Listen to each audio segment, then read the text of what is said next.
What is up, everybody? It is Friday during the international break. My name is Craig. You're all very welcome along to the Anfield Agenda channel, and I am joined, as you can see from the image tonight, by my good friend Anthony, aka Leicester City FC Boya. Anthony, how are you, sir? I'm great, mate. What's not to be loving at the moment? As a Leicester fan, it's been absolutely incredible season. I was optimistic at the start of it, but I could have never imagined being in second 12 games in. Imagine not being a top two club, mate. Imagine that, what that must feel like. Couldn't be me. Couldn't be me. It couldn't be me either. Oh, I don't understand it, mate. So it's not in our mentality. Do you know what I mean? If you're not top two, where are you? Exactly. Exactly. It's So just it's it's good to just have a great, little. isn't it? Oh, it's great. It is. It's great. And you know, I'm absolutely delighted. I've been looking forward to this chat because we've spoken many times before, but we've never spoken where we can both come on here and almost gloat a little bit, if you get where I'm coming from. Yes. Well, you got to enjoy it whilst you're up there, haven't you? And like, whilst the good times are here, you've got to enjoy it and sort of have a bit of fun with it. Absolutely, mate. That's what it's all about. It is all about fun. And if you can't smile when your team's in first or second place in the Premier League, then, well, apart from your sake winning the Premier League, which you've done, which we haven't, when can you smile? And the first couple of things we're going to talk about, mate, probably won't bring a smile to your face, and we spoke about this off camera, but there's been a bit of news floating around in the past couple of days around Manchester City and their interest in a couple of your defenders. So I want to get your thoughts on that and maybe explain to people exactly who they are in case they don't know who I'm talking about. So I'm presuming this is Kylian, Sancho, and Johnny Evans linked to Man City. Yeah, the Evans thing actually that goes back a while, doesn't it? They were looking at him previously, I believe, as well. They were looking at him the window before we brought him from West Brom for 30 million. They didn't buy him, and then because he got relegated with West Brom, he had a £3 million release clause, which is then when we went in for him. So he's been an absolute bargain for us, and he's been solid last season and carried that on into this season. So yeah, that's one that there's been interest for a while for him. And what if, I know you don't want to do this and we don't want to play this game, but like somebody of Evans' age, for example, what type of value do you think there would be there on him from a price perspective? Honestly, I just think it's because we're quite thin at centre back at the moment anyway. I just think it's not for sale, to be honest. Because even if he was to go into January, then that would mean we've got to bring in another centre back and hope he can perform as well as Johnny Evans, a very experienced, very decent centre back. So for me, I think it would just be that they're both not for sale. I absolutely agree, particularly with Sancho, if that's how you pronounce the gentleman's name. I always so worried pronouncing his name. I mean, a lot of us wondered when you sold Harry Maguire what was going to happen, and then all of a sudden, this guy comes in. I think he's Turkish, am I right in saying that? He comes in and he's just, okay, this guy's pretty damn decent. And Leicester's defence doesn't look like it's actually weakened too much. No, he's absolutely outstanding, and yet you are correct in saying he's Turkish. But the thing for me with it was like at the start of the season, I was thinking Maguire leaving and not bringing in a replacement, that could be a huge, huge worry for us. But in the back line now, we've got so much more balance in terms of last year, Johnny Evans and Harry Maguire together. They were both quite slow, and quite often we got done by pace. But this year, he's absolutely rapid and sort of he brings much more balance to it. He's calm on the ball. I don't know if you've seen him like Cruyff turning a couple of attackers and stuff like that, but he's defensively very solid as well. So it looks a lot more solid than it did last year, which sounds strange to say when you've sold the most expensive defender of all time. Yeah, that still makes me cringe. The fact that Harry Maguire is the most expensive defender of all time, that really does make me cringe. I have to just pull up on a comment that Connor has put into the chat there. He's a classic Pep, just buys players from above him to claw his way up the league table. You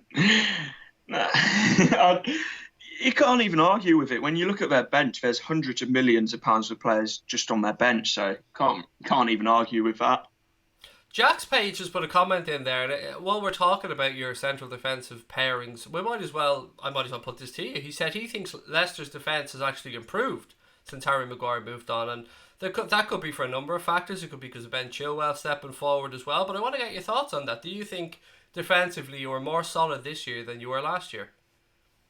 I do, but I don't think that's solely down just to the back four. I think Ndidi sitting as a one holding midfielder has got a huge amount to do with that because last year he was under Puel, he was playing with Mendy a lot of the time, and it almost looked like that they got in each other's way. So for me, Sancho's been outstanding, but I think the midfield as well has got as much to do with that as the back four. Yeah, indeed, he's a good player. I'm not gonna lie, I do like him. He's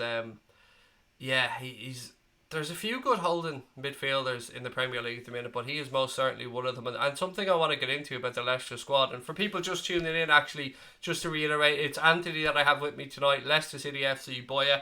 And after maybe a 20-25 minute chat with Anthony, we'll move on to all things Liverpool. We'll talk about Sancho, we'll talk about the Joe Gomez booing, and lots of other stuff. So don't worry, ladies and gentlemen, we will be getting on to that later on. But I've got Anthony on. We're talking about basically being top of the table. At the moment, we're talking about Leicester City and that good young team.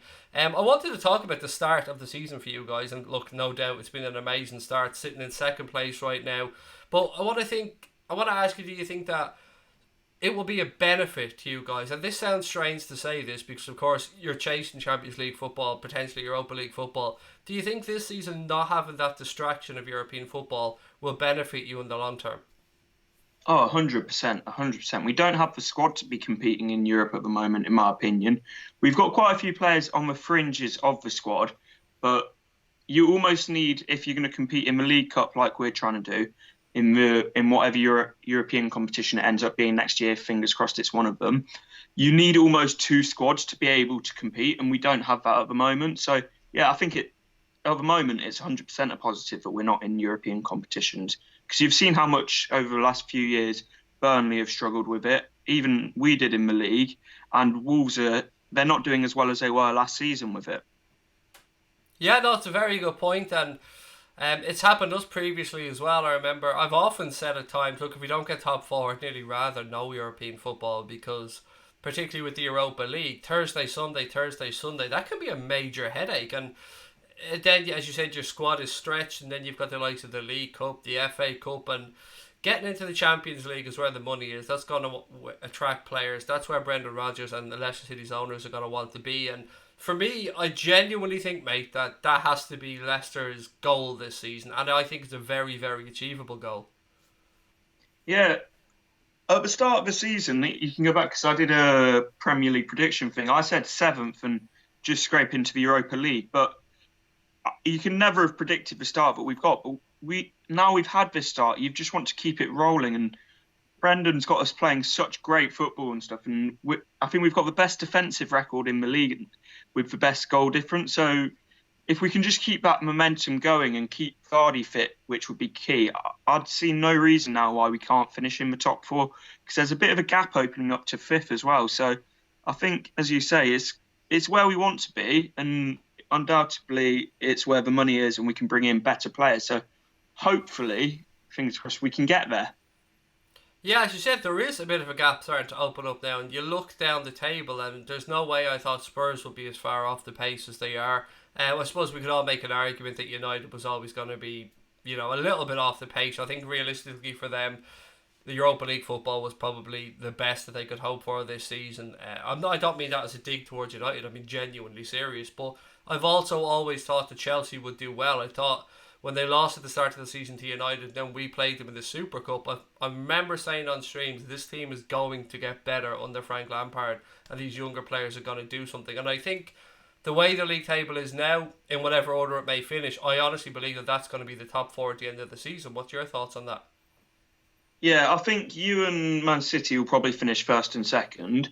And then with Chelsea, before the season, I wasn't massively convinced on them. And then you, as you said, you played them in the Super Cup on the Wednesday or Thursday night, whenever it was.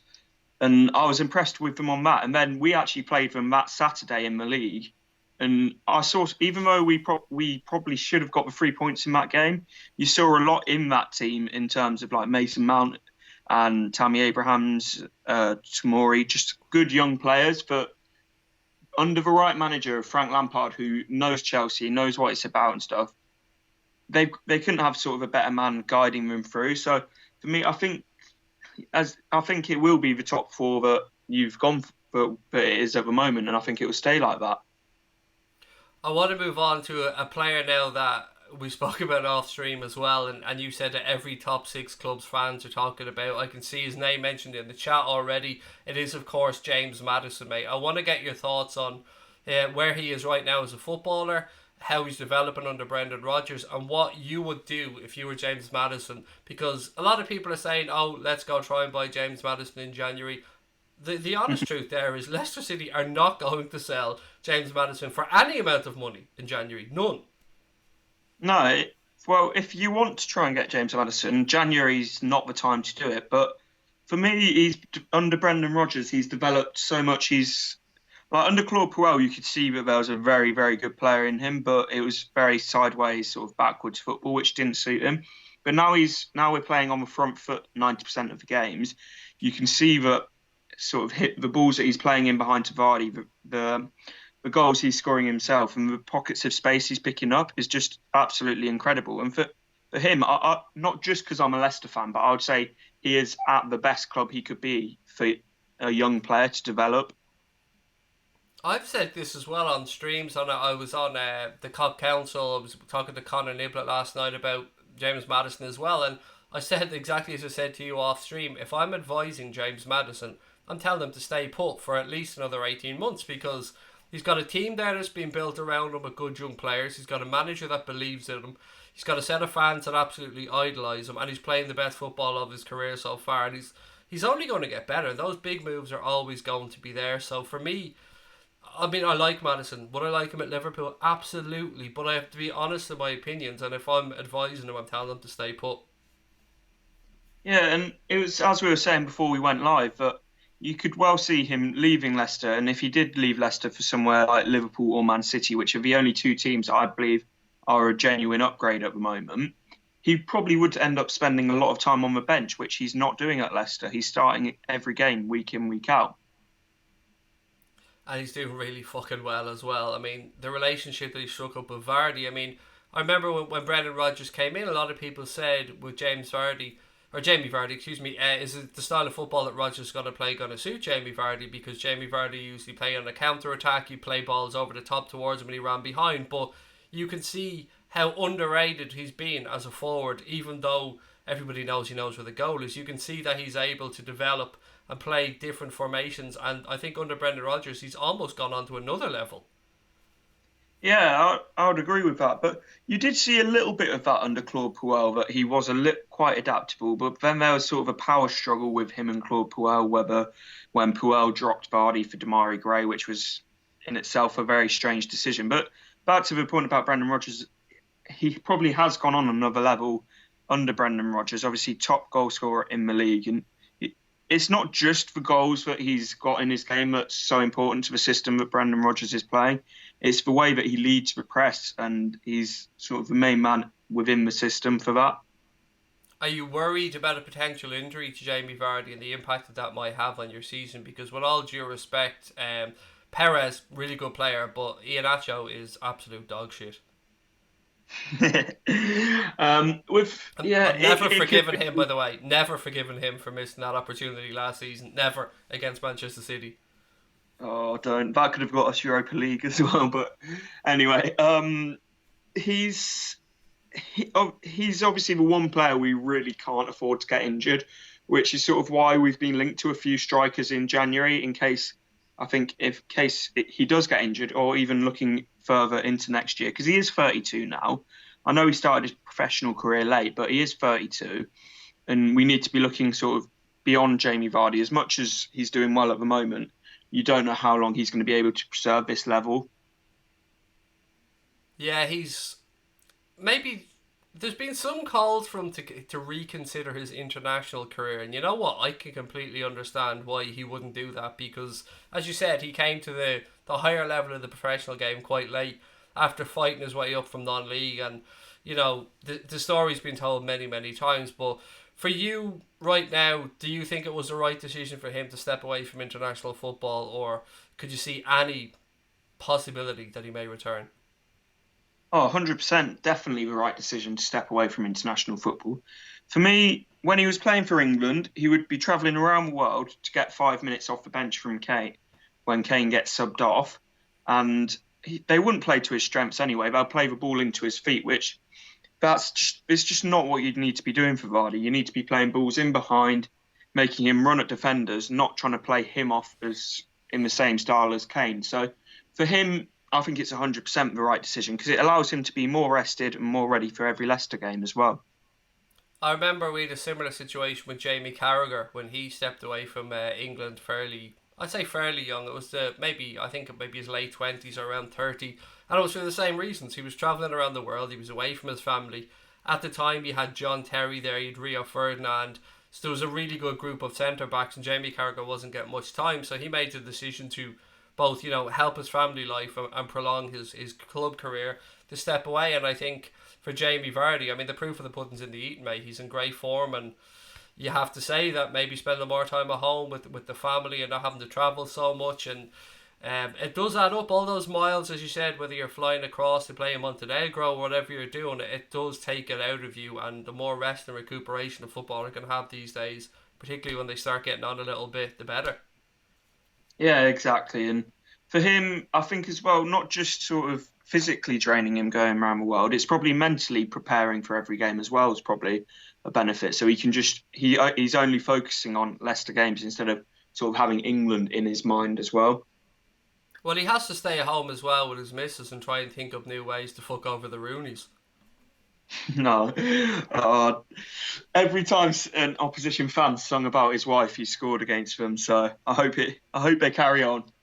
It was a strange situation, mate, wasn't it? I mean, I don't get into gossip much in football, but I have to say I did start reading up about all of that when it came out. It was so pointless of a thing to talk about. Like, you just have to smile. But look, we'll bring it back to actual football and things. And I seen Brendan Rodgers do an interview where he was speaking about the reasoning why he left Celtic for that opportunity at Leicester City, and he said that he hopes now that Leicester have, that Celtic are starting to do well again under Neil Lennon, that they got that treble, that they're on, they have a good chance of getting 10 in a row, that he hopes that Celtic fans can see why he made the decision to move to Leicester City. And from a footballing perspective, I think he's proved right. I think his decision has been proved right.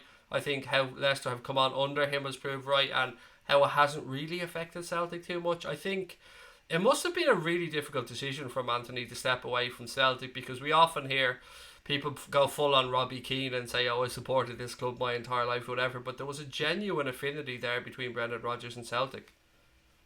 For him, like as a fan of Celtic, he probably wanted, like as a fan, he probably wanted to stay there for as long as he could. But as a manager and wanting to sort of strive in terms of being a manager and getting back to the top of management, no disrespect to Celtic, but the Scottish League, with Celtic, you're going to win it most times. But coming back to England after it didn't finish in Liverpool the way he probably hoped it would, he probably had a point to prove. And that's why I feel Leicester is the perfect club for him to be at. As much as we need him, he almost needs us to sort of propel his career back to where he probably wants it to be. And how have Leicester fans taken to Brendan Rodgers, and have you now got any fears of perhaps another club coming in and trying to poach him away? Well, Leicester fans absolutely love him. It is, as I keep going back to Claude Puel, like under Claude Puel, there was such a huge divide in the fan base because there was a lot of positives that Claude Puel was doing, but there's also a lot of negatives. And like the positives were that he was bringing through the youth and trying to play a possession-based football, but it was very sideways, very backwards, and quite boring at times. I almost lost that buzz of going to games and looking forward to them. But under Brendan Rodgers, that's completely back. Every game's so exciting. We're scoring so many goals, and defensively, even though we're going upfield a lot more and scoring a lot more, but defensively we're a lot more solid and stable as well. So I would say he's absolutely loved by the Leicester fans, and he gets what we are in terms of like the ambition we have as a club to try and push forward. I thought the Liverpool job just came too early in his managerial career from him. I can't knock him for taking the job. Anybody probably would have in his position. And for me, his weak point and something he will need to work on with Leicester City, and I've said this when I spoke to Lee Chappie when he first signed, it's got to be European football. Whenever Leicester get into Europe, I think that's when Brendan Rodgers has to up his game, because that to me is his one real Achilles heel. He doesn't seem to be able to get that balance between European football and domestic football with his squads. Yeah, and he seems to already have that in mind when he's talking about when he's asked about players that have been linked to Leicester and saying that he's building a squad, not just a starting 11. So it almost seems like he knows that he needs to work on that. And the fact that he seems to be addressing that can only be a positive thing. One thing he was accused of by a lot of Liverpool fans was throwing players under the bus. Have you seen any of that or any indication of that at Leicester so far? Not at all. He's been fully supportive of every player, but then at the same time, it's all been positive so far. So it'll be when it's not going so well that we might see that. But so far, it's all been positives. Before I let you go, Anthony, I just wanted to know, is there any topics that you wanted to bring up or anything you wanted to talk about? Because it's all very well and good me sitting here asking you questions about Leicester, but there's probably things, mate, that I haven't even thought of that maybe you want to bring up and discuss. I was going to potentially discuss some January signings that we could be going for that would be quite interesting to sort of bolster up our squad slightly. Yeah, go ahead, work away. So we've been linked to Dennis from Club Bruges, who's actually turned 22 today, and he's got a value of around 20 million. And he's a striker, and again, I think that's offering rotation and potentially in the coming years competition for Vardy, which, as we were discussing earlier, is going to be key because we can't depend on Vardy forever. And then as well, Alfredo Morelos from Rangers is another player that we've been linked to, which again, very similar to Dennis, is a striker, and obviously you guys probably know about him that he's been absolutely killing it for Rangers. But it seems to be that's very much the point that we're looking to strengthen. He's Morelos. It looks like he's calmed down a little bit with regards to his bookings and his red cards, but nobody can deny it. And with all due respect, I genuinely mean this. He's too good for the Scottish League. Yeah, 100%, 100%. Yeah, I think he's not big enough. He's not good enough to take a huge step up in terms of like a supposed big club, if you know what I mean, like a Liverpool, Man City kind of thing. But I think a Leicester would be the perfect sort of step for him. A lot of people are wondering if Boya has frozen. No, that's just a photograph of Anthony that's in the picture. He's only coming on audio. A lot of people have said that during the stream, and I've been chuckling away to myself. With Morelos, one, how easy do you think it will be to go and get him from Rangers? And two, what type of money do you think you'd be talking? I think January we're never going to get him, but potentially in the summer I think we could get him. And I think 20 million is the reported fee, but it probably could go up to 30. But I don't want to pay much more than that for a player that's only been playing in the Scottish League. That could prove to be an absolute bargain. I mean, imagine getting a player that's... I know he's doing huge numbers up in Scotland, but if he was to even do half of those numbers if he came into the Premier League, I mean, that could turn out to be one hell of a bargain. There's one more player, and I know you've seen me speak about this in the chat, that I've seen linked to Leicester City that I actually thought, oh my goodness, that would be a great move, and that's Ziyech. Have you heard anything concrete on that? I haven't heard any concrete. I've seen a few sort of Twitter accounts mentioning it, but no one massively reliable. I think for him, he would probably rather stay at Ajax than go to Leicester because he turned down moves in the summer for Sevilla and stuff. So for me, I would love him at Leicester. He'll be an absolute outstanding player, but whether he would want to do it or not, I don't know. It just seems quite unlikely to me, to be honest. I can't let you go, mate, without asking you for your perspective on what's going on at Liverpool Football Club and how our season has started. You couldn't be happier, could you? You're top of the league. Is it 8 points clear? It's absolutely great for you guys. But I think December is going to be where it's crunch month for you, whether you guys let it slip or if you guys... Oh, don't say that phrase, mate. Jesus, please don't say that phrase. We don't say let it slip. No, but you know what I mean. Like whether you guys do go on to win the league, or whether you guys do, if you guys do fall again at that hurdle. Because for you guys, it's a huge month because you've got us on Boxing Day. I know that for sure, but I think we've got Man City on the 21st as well. So if we play Man City and it's a draw or we win, then for you guys, I think that could be a massive result. So once we get through December, I think you'll get more of a real picture than where we are at the moment, because at the moment we're very early stages of the league. I remember when the fixtures came out and I was talking to Connor about this.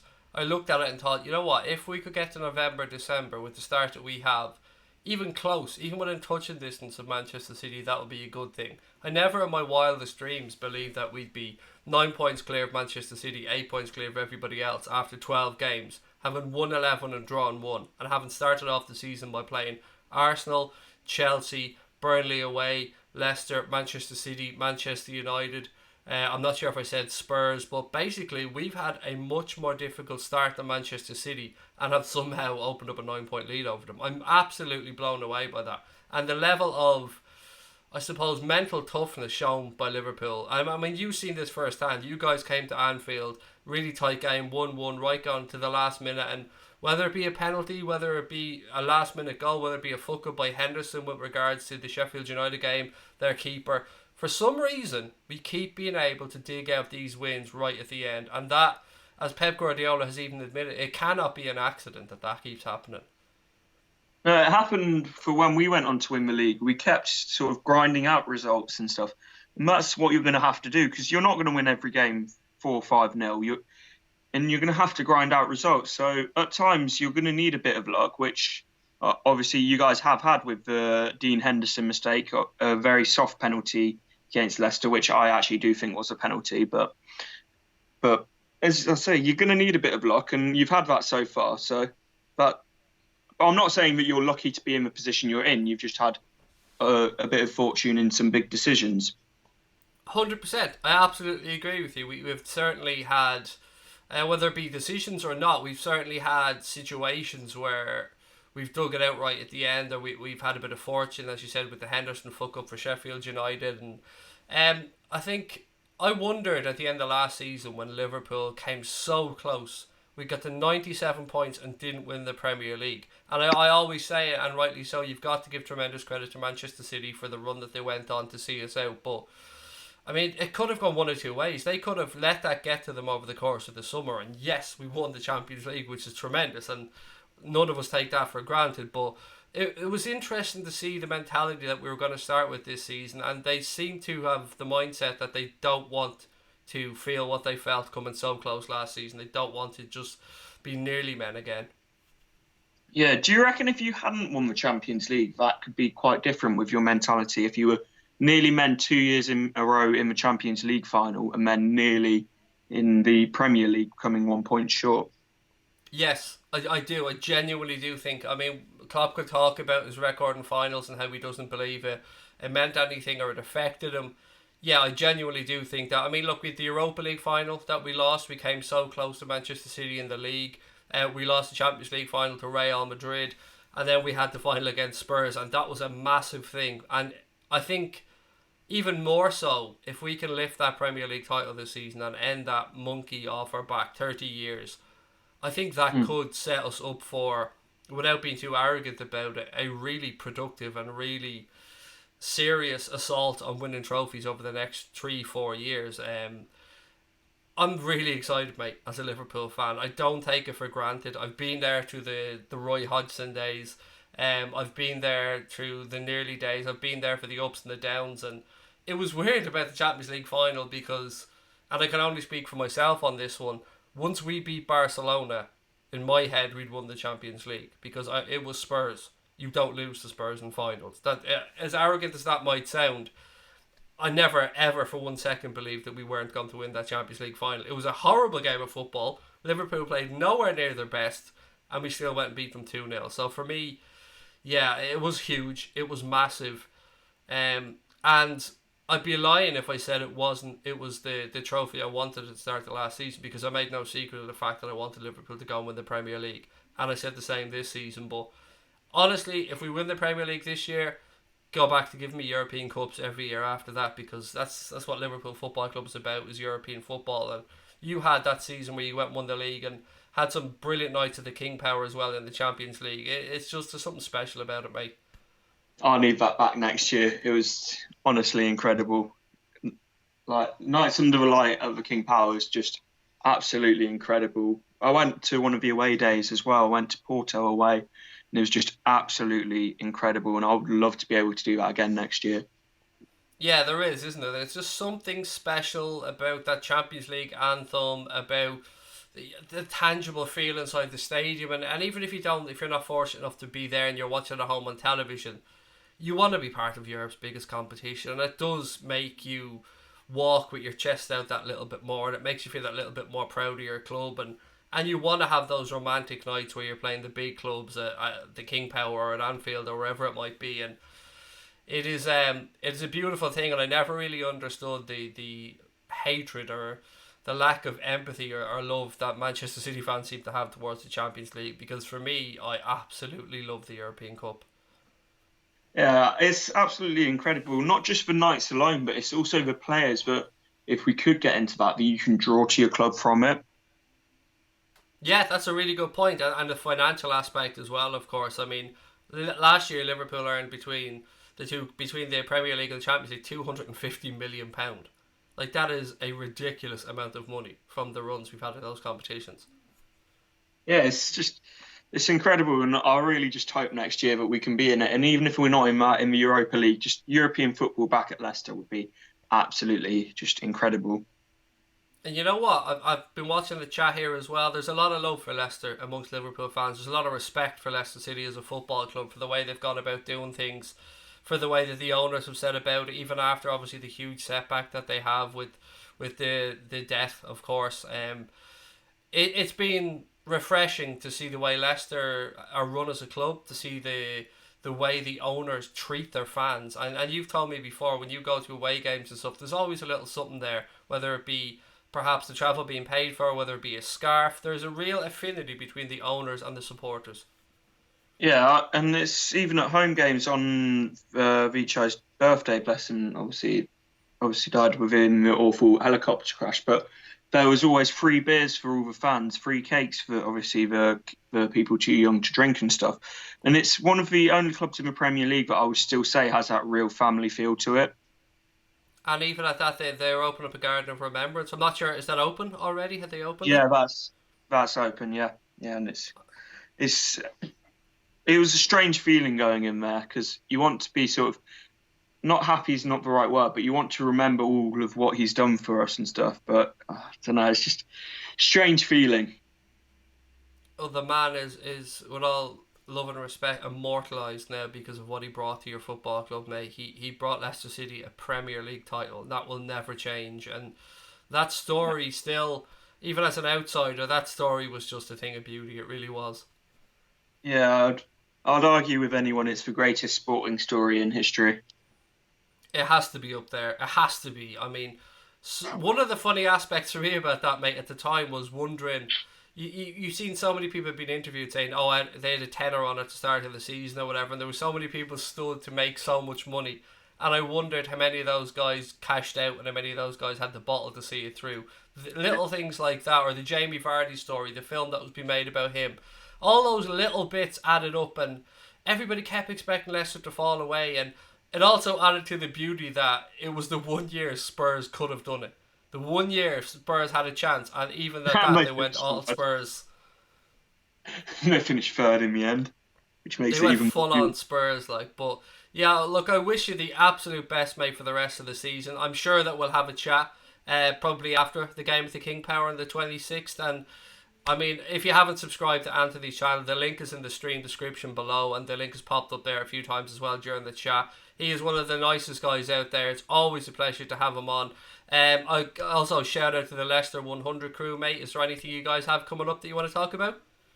Yes, so on 100% LCFC, we've got some transfer shows coming up where we sort of break down the players linked to the club and sort of look at them on more of a statistical basis, whether they would fit the Leicester style of play and stuff.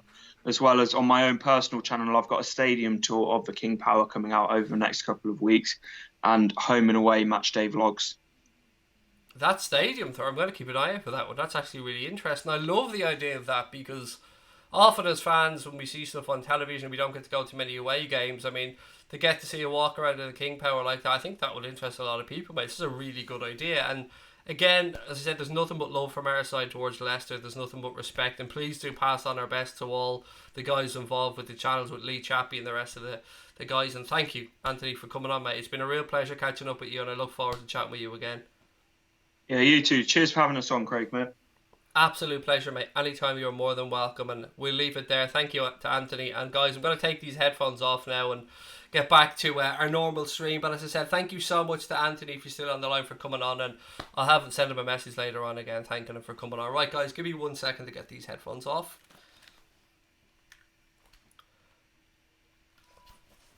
Right, ladies and gentlemen, feels weird having them off. Let's get into all things Liverpool related now. As I said, a massive thank you to Anthony for coming on there and having a chat. And if you haven't subscribed to his channel, he's gone past the 1,000 subscriber mark now, which is absolutely brilliant. I love chatting to him. He's one of the nicest guys you'll ever meet. Leicester City FC boy. The link is in the description below. Before I move on to start talking about the Joe Gomez situation, ladies and gents, I also want to give a shout out to Connor Niblett and the Cobb Council. I was fortunate enough to do a video with Connor last night, and it's up on his channel there now. If you haven't subscribed to the Cobb Council, please do go over there, have a watch of it. I think we spoke at length. I think we spoke for about an hour or so. I really enjoyed it. It was nice to be on the other side for once, not being doing the interview, to sit back and being asked the questions. And Connor Niblett's a really lovely guy. He used to be involved with Daz, if you guys remember Daz as well.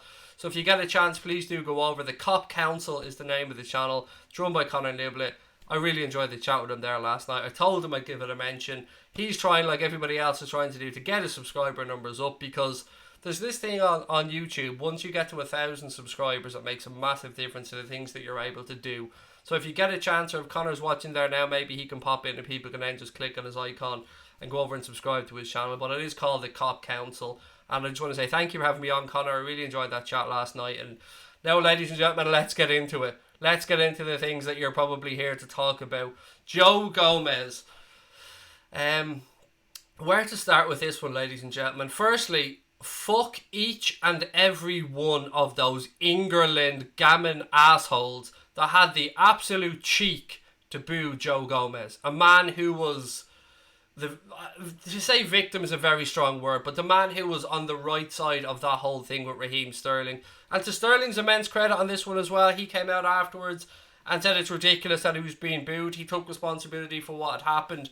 And I'm really baffled by this one, ladies and gentlemen. I mean, to boo Gomez, a man who's never really done anything on anybody, who's there to represent his country. And yes, it's a very, very small minority of that fan base that booed him, but Christ almighty, he was wearing an England shirt. He was out there representing his country.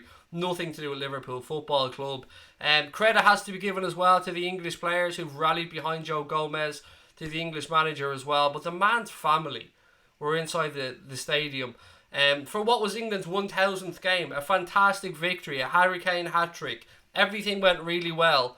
But yet still a small group of dickheads felt the need to belittle Joe Gomez and to boo him as he came on as a substitute. And I'm absolutely disgusted by it. There is no blame here to be attributed to Raheem Sterling for this. There's no blame to be attributed. It's the fans. It's that small group of fans that have to take responsibility for that. And it is sickening. It is saddening. And I hope it doesn't happen to him again. I've no doubt that Joe Gomez will use this as a learning experience. He's a very calm, mild-mannered man anyway. So I've no doubt that he'll be rallied around. Henderson will be talking to him. Harry Kane, the rest of the England group.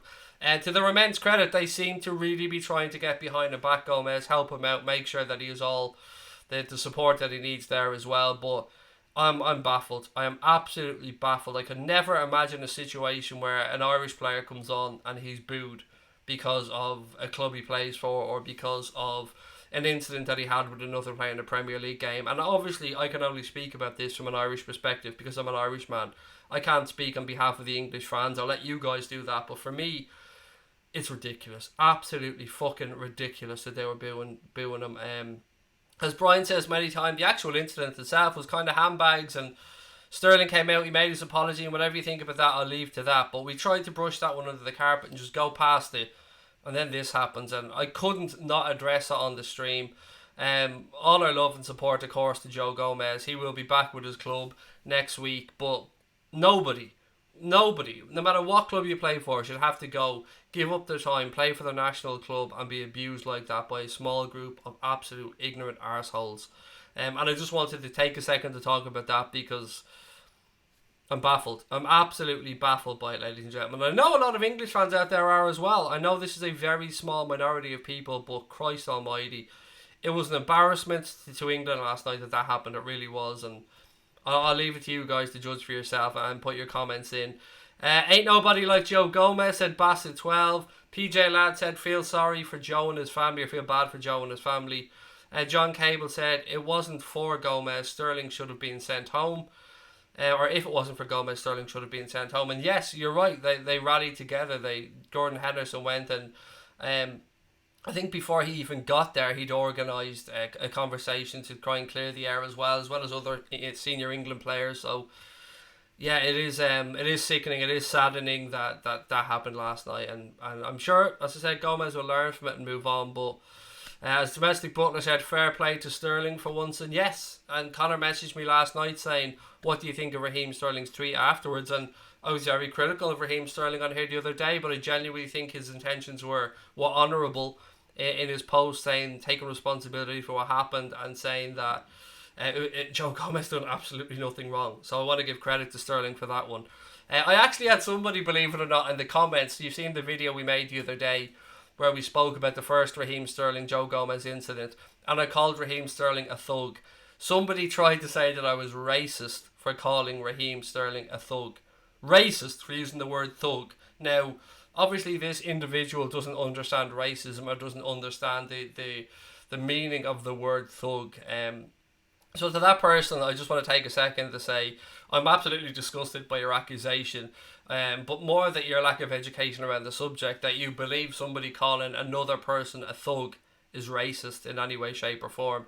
I actually went out of my way before I went on that rant to say that I was going to be very careful around the style of language that I used to talk about the situation, but I stand by what I said. Raheem Sterling acted like a fucking thug, and if you think that that's racist, then I really am sorry on your behalf, because you clearly don't understand what racism is, mate. Casper said, Craig, your voice has changed. I have a really bad head cold, mate. This is... I've been in bed basically for the past couple of days, and it just, I can't shake it. I can't shake this cold, and it seems to be going around, so maybe that's why my voice sounds a little bit different. Gomez was booed by the England fans last night, said Eugene. Yep, and it's unacceptable, mate. It's ridiculous that it happened. Farwell said, first of all, thug comes from thuggy, an Indian term. Yes, it's an Indian term used for a group of gangsters, basically, from my recollection or from my understanding of the word. But it's in no way a racist term, and it is in no way vilifies anybody for their colour of their skin. So for him to say that is fucking ridiculous. I mean, I've said lots of stupid shit on this channel, but to call me racist for using the word thug shows that that person in particular needs to go educate themselves on what racism actually is, and what it is that black players and Asian players and players from all different nationalities are fighting for. And it's not to not be called a thug, mate. So if you're watching the video, you are absolutely wrong on that one, mate. Thug is... it's not racist, I'm sorry. Yeah, and I took tremendous exception to it, because anybody who watches this channel knows that if there's one thing I haven't, it's a fucking racist. And I don't like being called it, mate. So, right, we'll push on anyway. Casper said it's disgraceful for BOOED. Whoever said that you were a racist is, you said scut. I'm going to go with the word cunt, mate, because it's a nicer word for me to use. Right, now to the sexy stuff. Now to the stuff that you're probably tuning in to have a chat about. Blue said, my mum told me not to act as a thug. She's white. Yeah, she's racist, Blue. Racist, God bless her. It's just silly. I mean, it's clearly somebody that wanted to stand up for Raheem Sterling, or didn't like the fact that it was a Liverpool player who was the victim in this situation, and just wanted to have a go at me for something to try and defend Sterling. I don't know. It was just misplaced anger, I think. That's the way I'm trying to look at it anyway. Right, so, Jadon Sancho, ladies and gentlemen, one of the reasons why you guys are probably tuning in to have a look. Jadon Sancho has been priced up, apparently. Liverpool have one of the clubs who've shown an interest in Jadon Sancho. It looks like he's going to move on from Borussia Dortmund at the end of the season. There's been various things around him having trouble with showing up for training late, coming back from international duty late, and just butting heads with the manager a little bit there. So the price that's been mentioned for Jadon Sancho, that Borussia Dortmund are going to want to take him out of the club, is €140 million, which, you know, depending on exchange rate, probably somewhere between 100 and 110 million pound. And I want to know, ladies and gentlemen, what your thoughts are on that price, and is Jadon Sancho the guy that you would like to see us go and make as, let's say, our marquee signing in the summer? So firstly, what are your thoughts on the price? And I want your thoughts on Jadon Sancho as a player. Is he somebody you would like to see at the football club? First comment I can see there, some LFC gamer who said Sancho is overhyped. What have we got here? Craig, wondering if you could talk on the Premier League fans from the United States and your view on them. I will get on to that, Grant, as my next topic, mate. If that's alright, we'll just get through the Jadon Sancho thing, mate. And I promise you I will get back to talking about United States fans, because I actually have quite a strong view on that, and that is something I'd love to talk about, Grant. So just give me 5 minutes, mate, and I promise you I'll circle back around and we'll have a chat about it. Why would you buy Sancho if you were in Klopp's shoes? Or would you buy Sancho, said Bradley Hills, if I was in Klopp's shoes? No, not for that money. I think as good a player as Sancho is, I think there's better value to be had if you're going to go out there and spend that type of money. I'm always nervous about spending that much money on an English player, because I wonder how much of it is the English tax, so to speak, for the fact that he's an English player and he's a little bit overhyped in the English media. I don't think his true value is 140 million euro. No matter what he does between now and the end of the season, I think realistically 100 million euro, which is about 70 odd million pounds, 75 million pound, makes more sense to me as a figure. But it's up to Borussia Dortmund to set a figure, and they're perfectly entitled to ask for whatever they believe is right. They believe that he's a better player and worth more than Dembele, and you've seen that the price that he went for. Boya said Jadon Sancho is great, but that money, is he really worth it when you've got youngsters in your own ranks who you could promote? I agree, mate. It's a lot of money. For somebody who is no doubt a real talent. Absolutely, there's no denying that. But is he 140 million euro talent? I think it's a little bit too much for my blood anyway.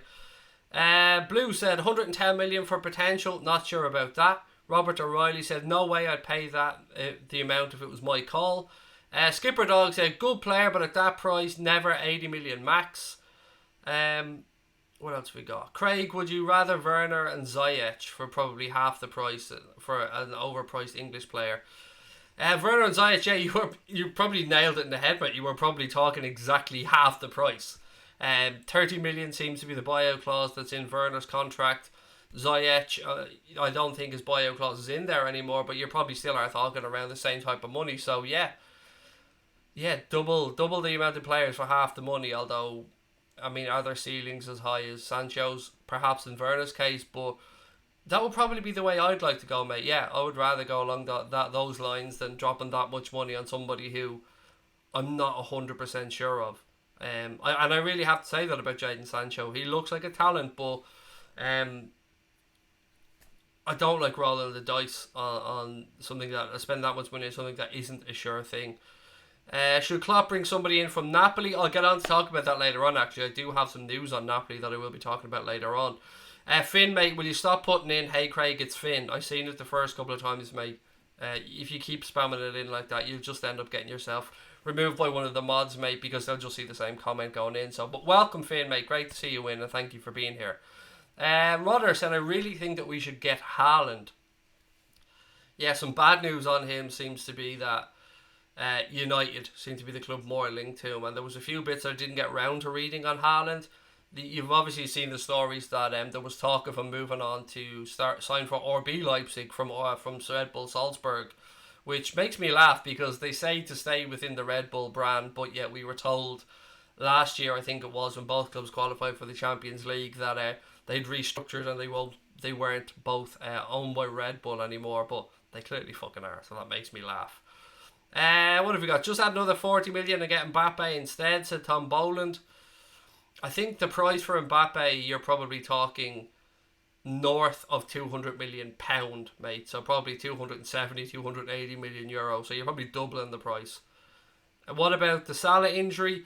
Yeah, we spoke about that as well, mate. He's got an ankle injury. It's going to rule him out of probably the next few weeks minimum.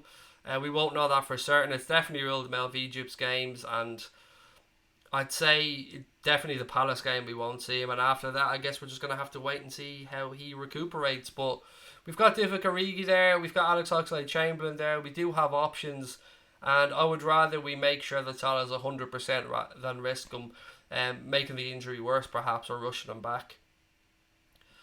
What else we got? Tonali, said Samuel. Yeah, another good young player. I have a feeling he'll end up staying in Italy for the time being. I mean, I think somebody like Juventus or that may come in for him. But again, it's all just guesswork. Malcolm Fielding said Harvey Elliott could turn out to be just as good as Sancho, if not better. And you know what? He looks like he's only 16 as well, Elliott. So maybe it's a bit of a leap to go that far, but we just don't know, mate. You could be absolutely spot on, and we need to develop Harvey Elliott, because one thing we can say for certain is he is a Liverpool player, and we do want him to progress. So yeah, it's a fair shout as well. Liam of Liverpool, how are you, mate? Said hey Craig, or hi Craig. I'm really good, thank you, buddy. What else we got? Dortmund. No, I'm not reading that out, mate. That's you can't be putting that in the chat, Liam. Would I take Mbappe for his price? Yes, I would pay whatever we could afford to get Kylian Mbappe into the club, mate. I know you could talk about his wages potentially destabilising other players, but to me, we're talking about here a player who, when Ronaldo and Messi retires, will be the greatest player in world football. So if there was any possibility of him becoming a Liverpool player in any way, shape or form, I would totally be on board with it. But I just can't see it happening, if I'm being honest. Martin G said, is it true that Barcelona still owe Liverpool 84 million for Coutinho? No, it isn't true. There was an article in the Echo, I think it was a while back, that said although they do owe money for Coutinho, it's not to Liverpool, it's to a financier or a bank or something that they borrowed money for. I think we've received almost all the money. There might have been a small amount still owed that might have been due for like certain contractual things being triggered that probably won't be now that he's gone to Bayern. So no, I don't think we're owed that much money. I think it's it has been paid, from what I believe or what I've read. Personally, I'd like to re-sign Coutinho, so Casper Hansen. Actually, that's two comments by Coutinho in a row. So while we're talking about him, I might as well bring up a story that I read today as well. That apparently part of Pochettino's anger at Spurs right now is that he really wanted Daniel Levy to go out and sign him, Felipe Coutinho, in the summer, and the fact that he ended up going to Bayern Munich and Spurs didn't get him seems to have, if you believe the article, angered Mauricio Pochettino, and you can understand why as well, particularly with the likes of Eriksen looking like he's going to move on either in January or at the end of the season. Colin McIntyre said, hello Craig, how am I? And sorry I'm late for tuning in. Firstly, mate, never apologise. It's always a pleasure to have people watching, and if you're late, mate. Having you here is all that matters, and I'm good, thank you, buddy. I just have a bit of a head cold that I'm going to take the weekend off to try and get over this, because I can't shake it. Whatever it is about this head cold, it keeps coming back stronger, and I'm going to stream obviously for the rest of tonight, do another 40 minutes or so, and then I'm going to take off the weekend, so I'll be back on Monday, because I need to rest up, or I'm just going to run myself into the ground, and nobody wants that. Well, I hope nobody wants that. What have we got? Craig, I hope Mo gets the rest before December. It's a big rush, said Scotty. Yeah, I'm with you, Scotty. I'd rather miss a couple of games now rather than the serious stuff in December when the games are coming thick and fast. We've got the World Club Cup, which it looks like Liverpool are going to send the big boys over to. I mean, Connor sent me something earlier on. Let me just see if I can pull it up here so I can read it out properly. And thank you to Connor for sending me that. So it's from the Cop Bite Off. Our friends at the Cop Bite said, Jurgen Klopp will send all the big guns to Qatar as Klopp really wants to win the trophy. And that came apparently via James Pearce. And as I said to you guys before, the World Club Cup is a trophy that Liverpool have never won, and one that I really want us to win this year for varying reasons. One, it's a trophy. Two, I want that sexy gold badge on the shirt for a year. Yeah, so I agree. If that's the choice, I think we should send the big boys over there as well. United FC said, would you take Mbappe for 225 million and sell Mane and Salah? No. I wouldn't sell both of them, mate. No. There's no way. That would be too destabilising to bring in one player to sell on two like that. It would be like the Liverpool of old, particularly when we're in a place right now where we could probably afford to buy him and keep those two guys as well. So I would say no for me anyway. Domestic Butler said, got to go, Craig. Wi-Fi is buffering so slow tonight. Mate, don't apologise. Enjoy your holiday. Domestic Butler, aka Carl, who is a great friend of the channel, is doing a charity event or a bit of charity work. He is shaving his head to raise money for Macmillan Cancer Support, and there is a link in the description below. Myself and Connor donated on behalf of Anfield Agenda earlier on, and anybody that knows Carl and Julie, aka Domestic Butler, will know how good they've been to this channel since the start. Anybody who went to the meet and greet we had in Liverpool will know that when we got there, Domestic Butler had put money behind the bar to buy everybody a drink. Carl and Julie are wonderful people that work really, really hard and are trying to do their bit for charity. We're always happy to support anybody who has taken time out of their busy schedule to try and help charity. So as if you want to help Carl, you want to give him a few quid. As I said, we never ask for stuff on here. We never try and sell you stuff. We're always happy though to plug charity stuff that people are doing. Carl reached out to me a while ago. It was just before Connor had done his charity sleep out, and we said, mate, from November onwards, the stage is yours. There's a link in the description of this stream that you can send money directly to Macmillan Cancer Research to help Carl and Julie. And shaving his head is going to be interesting because Carl's not like me. Carl is a fella who takes great pride in his hair, and if you know what he looks like, you'll know what a big difference it will make to him if he shaves his head. And he can only go as far as a number 3, I believe, as well, for work purposes. But anything for me, I mean, cancer has affected my family's life. My wife's father was diagnosed with cancer in 3 or 4 places. He had it in his tongue, he had it in his liver, he had it in his throat. And I know the good work that are done by cancer charities, cancer research, and the ongoing battle. So look, if you can help out in any way, shape or form, there is a link in the description below. I love Carl, I love Julie. I'm really looking forward to getting over to meeting them in February, and myself and Sabrina go over to spend some time with them and finally say thank you for everything that they've done for us as well. So if you can help out, do have a lunk. You can have a lunk or a look. I mean, it's completely up to you. But do check out the link in the description below. The Reverend I'd say Anfield, the Mark Albury's doing a big charity stream on his personal channel tomorrow, and a big stream all day. Well, fair play to Mark. I mean, another really nice fella, and fair play to him for doing his bit for charity as well. We've done a few little bits since we started on here. As you guys know, we dedicated our Champions League final stream to my wife, who was doing the Dublin Ladies Mini Marathon in aid of Cystic Fibrosis Ireland, and with your help we raised over €500 that day, which was absolutely immense. So look, you guys have always been there for us as well, and we're always happy to support people who are doing charity work like that. So lots of love to Carl and Julie, Domestic Butler. As I said, if you can help, in the link in the description below. Look, I want to circle back around because I promised that gentleman earlier on that I go back to give my views on American fans and their place, I suppose, amongst the Premier League fan bases. And I've got nothing but love and respect, mate, for fans in America, Canada, Australia. But you want me to focus on America in particular because that was your question. And I've seen firsthand the dedication from American Reds. We were lucky enough to go over to Tampa last month, or in September, excuse me, and spend time with the Tampa Bay official Liverpool supporters club. And you can see at times those guys are getting up at 6, 7 a.m, driving an hour to go meet friends at bars to watch games, and the dedication that is put in from fans in America to follow the football club, whatever the football club, whether it be Liverpool, United City, whoever they support. They deserve immense respect because the time differences alone, and I'm talking about Orlando, so that's only 5 hours behind the UK. You go further out in America, you go towards, I think, California and stuff, that stretches out to 7, 8, 9 hours, I think. So I have nothing but respect, mate, for American fans who tune in to watch Liverpool games and support the club. I've seen the dedication and the amount of people that have come out to see the club when they've gone over there. So for me, from day one, mate, I've always been a massive advocate and tried to speak up on behalf of overseas fans, American and Canadian fans in particular, because I know the sacrifices that those guys make, and I know that their love for the club is every bit as strong as mine or anybody who lives in the city of Liverpool and outside. So yeah, nothing but love, mate, for me. I told you I'd get back around to it. If there's anything else in particular, mate, you did want me to chat about, please do put it in. The Revenite said everybody needs to do their part. Screw cancer.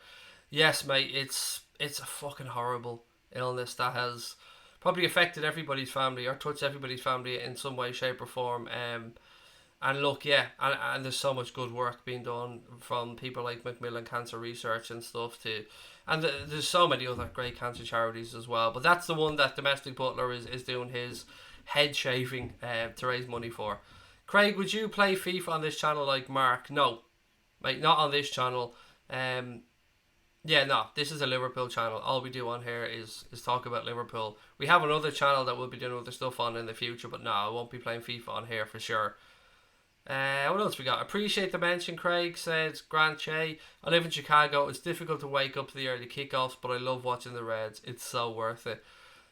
We were over there, right? And the day we arrived in Orlando, we got in about 2 or 3 a.m. and Liverpool were playing Newcastle. It was a 3 p.m. kickoff UK time. So it was an 8 a.m. kickoff. And just that one game made me realise what a pain in the arse it must be for you guys to have to get up so early to watch football at like 7, 8 a.m, mate, for the 3 p.m. kickoffs. Heaven forbid it's a 12:30 kickoff in the afternoon for us and you guys are up at ridiculous o'clock, like 7:30 to watch the game. Yeah, so like nothing but love from our point of view. Sorry, would have been a 3 p.m. kickoff, would have been a 10 a.m. game. So yeah, sorry, I got my times mixed up. But yeah, I completely have seen firsthand the dedication made from American fans. And same Australian fans, Canadian fans, fans from New Zealand, fans from Asia. The love and support that Liverpool get from all around the world is absolutely tremendous, mate. And I will always speak up on behalf of overseas fans because I understand that their love and passion for the clubs is no different to anybody else's. When's the next stream, Craig, said Colin McAteer. It'll probably be Monday, mate, because as I said, and you can probably hear in my voice, I've got a head cold that just will not go away. I thought by taking a couple of days off it might help, but I think I just need a few more. Liverpool's the only thing I got up for at 3 a.m. in Melbourne, said Chris Barham, excuse me, mate. Wow. I mean, I was told the story before by somebody who lives in Australia that for Champions League games, I think that sometimes they're at 1, 2, 3 a.m. in the morning in Australia. And if you want to go watch the games in bars and stuff there, that you've got to get into the bars before 10 or 11 p.m. at night, because if you don't, they close down or they don't let you in because, I don't know, maybe it's a law thing, a licensing thing, I don't know, but you have to be in there 4 or 5 hours before a game just to be able to take your seat in the bar and watch. And again, mate, that is just tremendous dedication and love for a football club, and how could you not but respect that? Cop Council said, wanted to say thank you to everyone that subscribed to his channel. It's truly appreciated.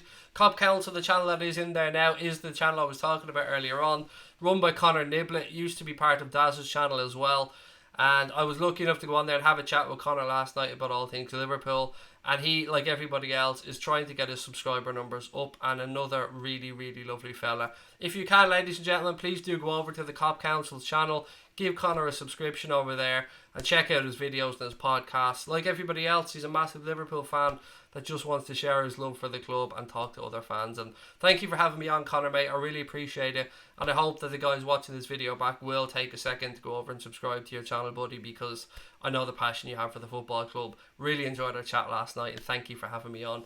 I'm going to be going and doing another podcast actually next week with Coppish. So you guys remember Drifty, who was on before? He got in contact with me during the week and asked if I'd go over and do their podcast next week. So I'm really looking forward to catching up with Drifty as well and chatting all things Liverpool over there. Right, what have we got? Dean Jean said once got up at 3 a.m. for Liverpool and the World Club Cup in the 80s. It's a mad, mate. Like, I remember doing that as well. You're talking about doing it there. And then we've got people that have to do it every single week to watch the club, mate. It is mental. PJ Lad said top 3 favourite YouTubers. I hope that's aimed at me, mate. If it is, thank you very much. And that really does mean a lot. It really does, mate. I mean, all those little wonderful comments like that. Yeah, it means a lot, PJ. Thank you.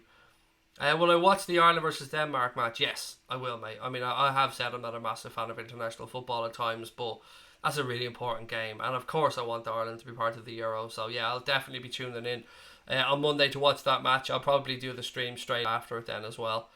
Right, let me just check. I have a few more things I wanted to talk about tonight. So if there's any other subjects, please feel free, guys, put it in the chat below. VAR was on the agenda at the recent Premier League stakeholder meeting. Mike Riley, who was the head of the PGMOL, basically the Referees Association, spoke for over an hour about the use of the new VAR system that's introduced this season in the Premier League. As a result, fans inside the stadium from next month will receive more detailed information about exactly what on earth is happening when VAR is checking for stuff. It's also been put out there that referees will still be using the pitside monitors sparingly, which is basically language for fuck you, we're not going to be using them at all, which is ridiculous in my mind. But David Gold, I think, summed up the whole stupidity around all of this when he came out and said, and if you don't know who David Gold is, he's one of the owners of West Ham, He believes that the last thing we need is a referee running around for an hour and then having to run all the way over to the side of the pitch to look at the monitor. I don't know how unfit he thinks our referees are, or what way exactly he thinks the VAR works, but that's exactly what we do fucking want, mate. We want the referee that's in charge of the game to be going over to have a look at the decision he's not sure about and making his own mind up on it, and not it going to Stockley Park, who we know won't overturn the decisions. We want the referee making the big decisions in his game.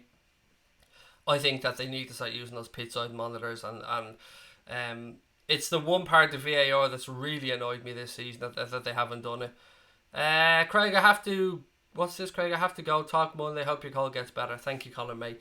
So yeah, what are your take, ladies and gentlemen, on the new bits of information that we've seen or heard around VAR? And do you think the referees need to use those pitch-side monitors more? Are you pro or anti-VAR? What's this? Bernadette Farrell said, I haven't contributed tonight, Craig, but listen to everything. Great stream. Thank you. My pleasure, Bernadette. And thank you for watching as always. I really do appreciate it. Sorry if it sounds really, really cringy, but you're number 1, Redman number 2. And Mini Minter, thank you. Wow, so even, like, as I said this before, for people to even mention us in the same sentence as the Anfield Rap, Redman TV and stuff like that, you don't know what a compliment that is, because we obviously hold those guys and the work that they do in very high esteem, so thank you, mate. Casper said VAR is a count. I don't know what you mean by that, mate. I like to think you meant cunt, but even that doesn't make sense, so I'm not really sure. Chris Madge said BBC Sport has a feature on VAR and how it's worked so far in Europe. Thank you very much for that, Chris. Please do check it out, guys, if you want more information on that. For me, the Premier League delayed the introduction of VAR because they wanted to see how it worked in other leagues. And even with delaying the introduction, it's still the fucking biggest talked about thing every single week. You heard Jamie Carragher come out and said that he's finding it hard these days to find a defence for VAR, because we used to speak about a decision in a game that we either agreed with or disagreed with maybe once every 2 or 3 games. Now we're constantly talking about VAR. VAR is a new segment on all these news channels or Sky Sports News or whatever it might be, and it is just VAR, VAR, VAR, VAR, and it is taken away from the game. Fans are afraid to celebrate. People inside the stadium don't know what the fuck is going on. Anfield and Old Trafford, for example, don't have big screens, so as much as they're going to say fans inside the stadium are going to be made more aware of what's going on, well, apart from a PA system inside Anfield and Old Trafford, how on earth are you going to do that? Yeah, they seem like, for me, and this is just my take on this, they've half introduced VAR into the Premier League. They've taken the offside aspect of it and a very rare overturning of a wrong decision. Apart from that, I don't see the point of it. Oksana said, pro VAR when it's used right. Anti in the Premier League. Looks like the only league where it's been shambolic. I think I agree with what you said, mate, but I think part of that reason is because they aren't using the whole system like we're speaking about here. The pitch-side monitors is a very important aspect of it, because we all agree that we want the referee to be making the decision, because the referee is the person in charge of the game. I don't want somebody who isn't inside the stadium, doesn't have the feeling for what's going on, hasn't been close enough to the action to see all these other bits and pieces, to be making decisions or not making decisions because they don't want to undermine the referee. So if there's an incident, and let's say, for instance, we talk about, let's say the Sadio Mane penalty that was given against Leicester City. The referee, if he was in any doubt about that whatsoever, could have taken the time to go have a look at the pitch side monitor and see if he still believed that Sadio was fouled and it was a penalty. Or for the Trent Alexander-Arnold handball against Manchester City. Or for the Wilfred Zaha fuck up on his penalty in Bookham, where the referee then got it overturned, but not because he went to the pitch side monitor, because VAR got in contact with him. You want the referee to be making these decisions. VAR aren't going to overrule things unless it's a clear and obvious error, and that's the part that I think a lot of people are missing out on. So with the handball incident for Trent Alexander-Arnold against Manchester City, we all seen that it came up, it hit Bernardo Silva's hand, then it went on, then it hit Trent Alexander-Arnold's hand, and there was a cry out, and it went to VAR, but Michael Oliver had clearly seen the incident. We knew that Michael Oliver had clearly seen the incident because he waved it and said no handball. Therefore, VAR were never going to overturn that, because it wasn't a clear and obvious error, or it wasn't something that Michael Oliver missed out on. He had made his decision. Therefore, it was never going to be overturned. So what's the fucking point of having those guys there? He should have, if he was in any doubt, went and had a look at the monitor, come back on and said, you know what, my on-field decision was correct, I agree with it, or my on-field decision wasn't correct, I've had a chance to review it back, and I've changed my mind. That way you've got one person making the decisions, but even allowing for the offside stuff, that's been farcical as well. You've seen the Sheffield United goal that was ruled out against Spurs. We've seen the Bobby Firmino armpit incident, for instance, that was ruled out against United. There are still faults in VAR, and I think for the fact that the Premier League held off introducing it because they wanted to see how it got on in other leagues, it hasn't benefited. That delay, I don't think, has benefited us one bit. We probably would have been better off if they had have introduced it last season. The kinks were worked out, and now we are where we are. We're a little bit further along the line. We're a season and a half into using VAR, and everybody's a bit more up to date on what's going on. The Cop Council said if VAR isn't perfect, then get rid of it. Guillermo Matthews says VAR only works properly in rugby, where it originated from watching rugby. You'll see it's only football where VAR sucks. It's also a similar system like Hawkeye mate is used in tennis as well, and in cricket I think there's another system that's used. Maybe it's Hawkeye in cricket as well. I'm not sure who exactly makes the system, but in those sports it has benefited the sport. So in tennis, as an example, the crowd love the whole is it in or out when the player challenges it and it goes to Hawkeye and they look and there's a whole while waiting on the decision. We're not getting that. And in rugby league you have that as well. The crowd are waiting for the screens to show whether it's a try or not a try, whether it was, a correct decision or an incorrect decision. And we don't have that. And I think unless you get referees mic'd up where you can hear what's going on and the crowd can hear the conversation that's going on between Stockley Park and the referee, it's just wrong. Pitchside monitors will slow down the game, said Dean Jean. Well, mate, it took, I think, 3.5 or 4 minutes for that Sheffield United Spurs incident for them to rule out the goal. The Bobby Firmino one against Manchester United, that took 5 or 6 attempts at him and drawing that line. So will a referee running over to the side of the pitch to have a look at the monitor really slow the game down any more than it's currently being slowed down? The honest answer is, mate, I don't know. But I would rather that and the referee be happy with his decision than this whole go to VAR, which a lot of times has proved pointless because, as I said, they're not going to overturn the decision that the referee has made unless it's a clear and obvious error.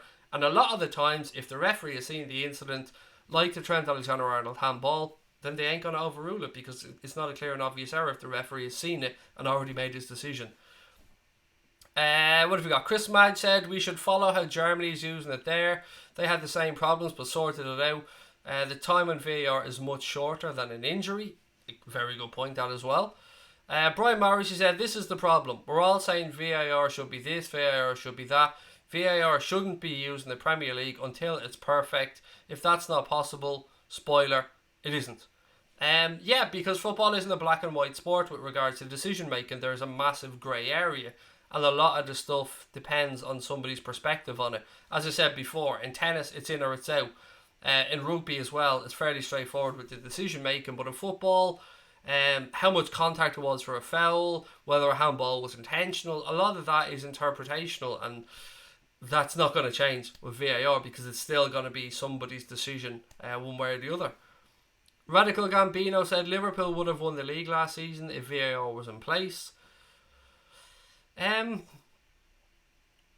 Yes, I remember a study that came out last year that showed that if VAR and incorrect decisions had been reversed, Liverpool would have had, I think, 12 more points than they had. I think actually that might have been from the season before, but do you know what? VAR is in place this season, mate, and I don't see it benefiting I'd hope that VAR would benefit the smaller clubs in that sometimes they don't get the decisions and the referees lean towards the bigger clubs. And I'd hope that VAR might have evened that up a little bit. And you know what? I haven't seen evidence of that yet. Dean Jean said pro VAR, just get it better. Jersey Boy, thank you for the super chat, mate. Said, am I confident that Ireland will qualify? No, I'm not. Not at all. So I think Let me just check. There was 2 games on tonight, wasn't there, in our group? I didn't even check the results. Right, so Denmark won 6-0. Switzerland beat Georgia 1-0 with a 77th minute goal. So as things stand in Ireland's group, we are in 3rd place and we need to beat Denmark at home to qualify. And is it possible? Yes. But I don't think we will. I hope to God that we do. But no, I'm not confident. But it is possible. I mean, the Aviva can be a cauldron of noise when the Irish fans get behind the team. And we've pulled out some massive results over the years there. So it's possible, but no, confident is not the word that I'd be using. Casper said VAR is killing the football enjoyment. Discarded Ant said, sorry I'm late, Craig. What's your take on Gomez Sterling? I've covered the incident so much, buddy, that I can't really go back over it. The incident itself, look, Sterling was at fault, but he's owned up to that. The booing stuff is absolutely fucking ludicrous, mate. And those England fans that boo Joe Gomez should be absolutely ashamed of themselves. But it was just a small minority, I've got to say that as well. But it's just another bad look for English fans that the English FA, and let's be honest, English football in general doesn't need that attention brought to it, because if we're being honest about this, the English national team's fans' reputation has taken a hit again in recent years with incidents that has happened, and then this won't help. But look, I'm not here to run down English football fans. I'm not an English person, so it's not my place to do so. All I can say is that for Joe Gomez, and from the incident that happened there, I was really saddened that he was booed for absolutely fucking nothing other than being a Liverpool player. Chris Madge said we should have 3 VAR timeouts, which are given to the captains of both sides. Won't work. It'll be used, mate, for slowing down games. It'll be used for breaking the momentum of a team who's gotten on top. They'll be used tactically, and it will fuck up the game even more. That's my opinion on that. I've thought about it, like you've said, mate, and I've heard other people mention the same thing. But what will happen is, we've seen in games before that sometimes an injury break can change a game completely. One team that were on top all of a sudden lose their momentum. And I think that if we had those challenges, that we'd see those being introduced tactically to change the course of a game or to try and slow down or manage a game. Stewie said, I'm a huge tennis fan. I would have loved to have seen Hawkeye around when McEnroe was playing, to be honest. I think he was right most of the time. He'd still argue, wouldn't he? I'm a big tennis fan as well, mate, and he would have probably still argued with VAR, or not VAR, with Hawkeye, and still said it was bullshit. But then again, that was just John McEnroe. Dara Azizi said, too many people forget about the horrendous decisions made by referees prior to VAR. Yeah, but I suppose, mate, I'll still draw your attention back to Martin Atkinson not giving the foul that led to Manchester United's goal, and there is VAR in place, and that ridiculous decision still stood. Martin G said Atkinson doesn't lean towards Liverpool, that's for sure. He doesn't. But I just think he's a shit referee, full stop. I don't think he has any real anti-Liverpool hatred. I just think he's shit. Cormac Slattery said, have you heard City are considering Johnny Evans and Sancho? Yes, spoke about it earlier on with Boya, mate. Not going to happen. Leicester aren't going to sell either of them, especially not when they, and this is true, they are competitors of Manchester City right now for those top 4 spaces. I don't see there's any way that they're going to weaken their squad intentionally in January, particularly when they've only moved on, as Boya said, the world's most expensive centre-half in the summer. Willow said, these idiots are why I don't bother watching England games. Again, though, it is sad because it's just a small group of dickheads, isn't it, that are making a bad example and ruining it for everybody else. Not England fans, they are alone, apart, excommunicated. I don't know what you mean by that one, buddy. Brian Morrissey said they could solve all this if everyone just accepted that you can't get every single decision in every single football match 100% correct without slowing down a game to the point where it's unwatchable. Yep, and then, I mean, one thing that we've all seen, and people often mention to me on streams as well, is do you celebrate when a goal is scored? Because, you know, every single goal is going to be checked by VAR. And I'll use an example of our Mohamed Salah's header against Manchester City. So you've seen the beautiful ball by Trent over to Robbo, and then the ball from Robbo into Mohamed Salah, who cushioned his header beautifully into the goal, past Bravo, and we were all celebrating. It never ever entered my head that could even be close until I start seeing the replays. And then all of a sudden we're all thinking, oh shit, we've got to wait now. We've got to wait to see if we can celebrate. You've got those nervous moments. And even when it's awarded, the celebration doesn't feel the same. The goal doesn't feel the same. You feel a little bit begrudged because you haven't had that euphoric moment that you get immediately after a goal. And now every single goal is met, well, unless there's very few that nothing is gonna be brought back for VAR. But yeah, it's taken some of the enjoyment out. But I have to say, it really has. Okay, what else we got? If this is a Leicester City fan channel, why is the team red? Mate, do you honestly think a channel called Anfield Agenda is a Leicester City themed channel? I had a caller in earlier on, Anthony, Leicester City fan, who we came in to chat about Leicester. Actually, let me just change that image there now. But no, mate, the clue is in the fucking name of the channel, mate. Anfield Agenda. The agenda's about Anfield. It's not about Leicester City. I think you can safely say, mate, that you took a nail on that one. Atkinson shouldn't be allowed to referee in other Liverpool games, said Scotty. Craig, the Reds are using VAR to their advantage, I think. How? How so, Paul, mate? I'm genuinely interested to hear. I'm not saying you're right or you're wrong. I just genuinely love to hear your opinion on it. Craig, what do you think of City FFP? Well, what we have seen is that the Court of Arbitration for Sport have knocked their whole appeal thing on the head, but they've knocked it on the head because no decision has been made by FIFA yet, so therefore it's kind of redundant what the Court of Arbitration for Sport say, because they can't make a decision on something that they don't have a decision to make on yet. But with that in mind, again, Connor sent me something the other day that looks like Manchester City are going to, I don't know if get away with is the right term, but let me just pull this up so I can give you the information correctly. Sorry, so many stuff here. So this came from James Pearce, and it said, big news, Manchester City set to avoid Champions League ban over FFP allegations.